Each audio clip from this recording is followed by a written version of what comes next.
नमस्कार दोस्तों, स्वागत है आपका एक और नए वीडियो में। 3 अप्रैल 2026 Khuzestan province south western Iran. एक American F-15E strike eagle fighter jet जो ईरान पे बॉम्बिंग मिशन पे गया था, वह वहां से वापस नहीं आया। ईरान ने उसे शट डाउन कर दिया। जेट में 2 लोग थे। एक को अमेरिकन फोर्सेस ने बचा लिया, दूसरा अभी भी नहीं मिला।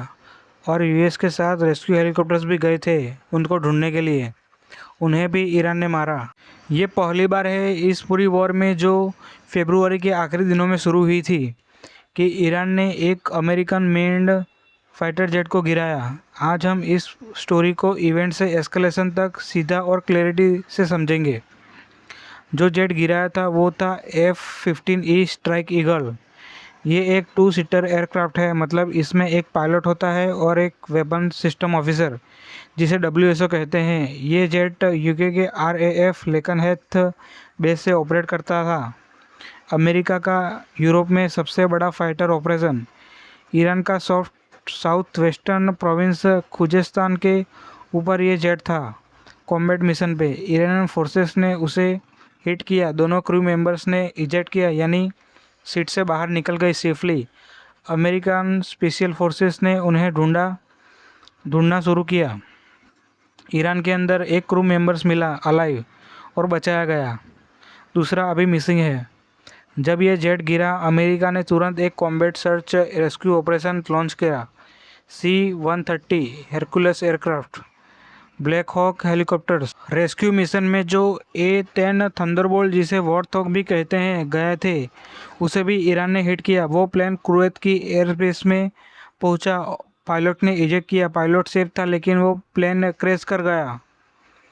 2 ब्लैक हॉक हेलीकॉप्टर्स को भी ईरान ने मारा। क्रू मेंबर्स घायल हुए, लेकिन दोनों सेफली लैंड कर सके। 2 American aircraft down, 2 helicopters hit, multiple crew members injured. Iran के एक रीजनल गवर्नर ने पब्लिक पे पोस्ट किया, जो भी अमेरिकन क्रू मेंबर को मिलाए उन्हें रिवॉर्ड मिलेगा। एक मर्चेंट बॉडी ने तो $60,000 तक का रिवॉर्ड अनाउंस किया। ईरान स्टेट टीवी ने लोगों को कहा, उन्हें देखो और पकड़ो। और सोशल मीडिया पे वीडियोस भी आए जिसमें Iranian civilians US rescue helicopters को राइफल से फायर कर रहे हैं। इसको सिर्फ एक प्लेन का डाउन होना मत समझो। ईरान ने इस एक्शन से एक मैसेज दिया, दोनों अपनी पब्लिक को और दुनिया को। ये वॉर फरवरी के आखिर में शुरू हुई। पहले काफ़ी हफ्ते ईरान बोलता रहा कि उसने यूएस फाइटर जेट्स गिराए, लेकिन अमेरिकन सेंट्रकॉम बार बार बोलता रहा ये सब झूठ है, सब प्लेन्स अकाउंटेड हैं। इस बार नहीं, यूएस ऑफिशियल ने खुद कंफर्म किया। ईरान की IRGC, Islamic revolutionary guard corps, ने क्लेम किया कि उन्होंने एक नए टाइप का एयर डिफेंस सिस्टम यूज़ किया। एग्जैक्टली कौन सा सिस्टम यूज़ किया ये कंफर्म नहीं बताया, लेकिन जो बात क्लियर है, ईरान के पास अभी भी कुछ कैपेबिलिटी बाकी थी। अब एक और बात जो सबसे ज़्यादा टेंशन क्रिएट करती है, अगर मिसिंग क्रू मेंबर ईरान की पकड़ में आ गया तो वो प्रिजनर ऑफ वॉर बन जाता है, और किसी भी फ्यूचर पीस नेगोशिएशन में वो एक बार्गेनिंग चिप होगा। ये डिप्लोमेटिक डायमेंशन इस स्टोरी को सिर्फ मिलिट्री से बहुत आगे ले जाता है। 2 अप्रैल को, यानी इस घटना के एक दिन पहले, ट्रंप ने नेशनल टीवी पे एड्रेस करते हुए कहा, they have no anti aircraft equipment, their radar is 100% annihilated, we are unstoppable as a military force. ये उनका एग्जैक्ट वर्ड्स थे। और 3 अप्रैल को ईरान ने एक US fighter jet shut down कर दिया।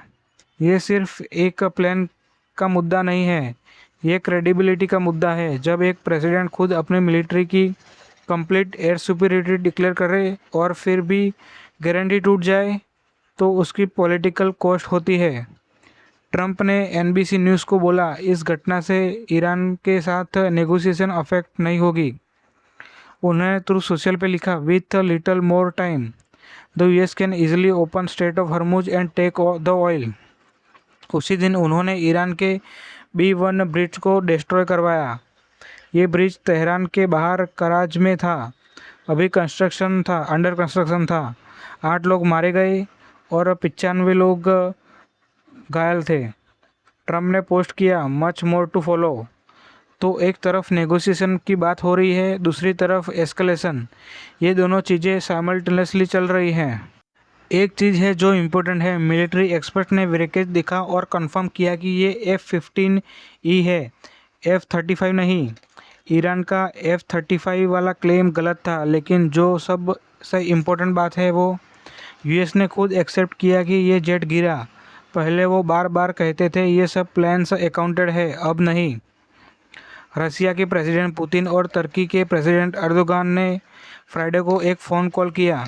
दोनों ने मिलकर इमीडिएट सीज फायर की डिमांड की और कहा पीस नेगोशिएशन होनी चाहिए। चाइना के फॉरेन मिनिस्ट्री के ने यूएस और इसराइल के मिलिट्री ऑपरेशंस को इलीगल कहा। उनका कहना था कि हर्मुज स्ट्रेट में शिपिंग डिस्ट्रप्शन से ग्लोबल इकोनॉमी और एनर्जी सिक्योरिटी का खतरा है। चाइना ने इंटरनेशनल कम्युनिटी से अपील की कि कॉन्फ्लिक्ट को डी एस्केलेशन करो। इसराइल जो यूएस के साथ मिलकर ऑपरेशन कर रहा था, एक इंटरेस्टिंग काम किया। जिस दिन ये जेट गिरा, इसराइल ने अपने प्लान एयर स्ट्राइक्स रोक दिए ताकि यूएस रेस्क्यू ऑपरेशन में कोई दिक्कत ना हो। इसराइल यूएस को इंटेलिजेंस दे रहा था क्रू मेंबर्स को ढूंढने के लिए। इटाली के प्राइम मिनिस्टर जॉर्जिया मेलोनी, जो जनरल ट्रंप के काफ़ी करीब में माने जाते हैं, उन्होंने भी कह दिया कि वो यूएस के ईरान वॉर पे यूरोप के स्टैंड से डिसएग्री करती है। ये एक अनयूजुअल सिग्नल है वेस्टर्न अलाइज में फ्रैक्चर का। ट्रंप ने ऑलरेडी कह दिया है bridges next power plants. US का 2027 डिफेंस बजट $1.5 ट्रिलियन प्रपोज हुआ है, मॉडर्न हिस्ट्री में सबसे ज़्यादा, और 40% ज़्यादा पिछले साल से। ट्रंप खुद बोल रहा है डायरेक्ट इनडायरेक्ट टॉक चल रही हैं। ईरान कहता है कोई डायरेक्ट बात नहीं हो रही है, लेकिन दोनों पहले ही निस्बत ज़्यादा कह रहे हैं कि कोई रास्ता निकल सकता है। CNN के एनालिसिस के मुताबिक ट्रंप ने कहा वॉर 2-3 हफ्ते में ख़त्म होगी, लेकिन ऑलरेडी 5 वीक्स से ज़्यादा हो गया है। ईरान ने प्रूव कर दिया कि उसके पास अभी भी कुछ मिलिट्री कैपेबिलिटीज़ बाकी हैं और हर्मुज स्ट्रेट अभी भी ब्लॉक्ड है।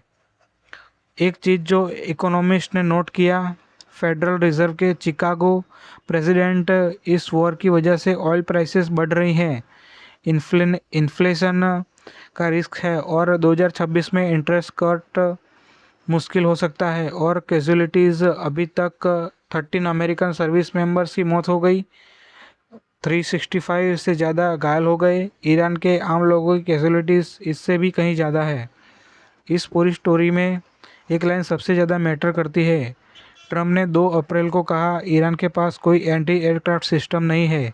3 अप्रैल को ईरान ने एक यूएस फाइटर जेट को शट डाउन कर दिया। ये गैप जो लीडर बोलते हैं और जो रियलिटी होती है, ये गैप इस वॉर को और अनप्रेडिक्टेबल बना देता है। मिसिंग क्रू मेंबर्स अभी भी ईरान में हैं, रेस्क्यू मिशन अभी भी जारी है और ये वॉर अभी ख़त्म होने वाला नहीं है।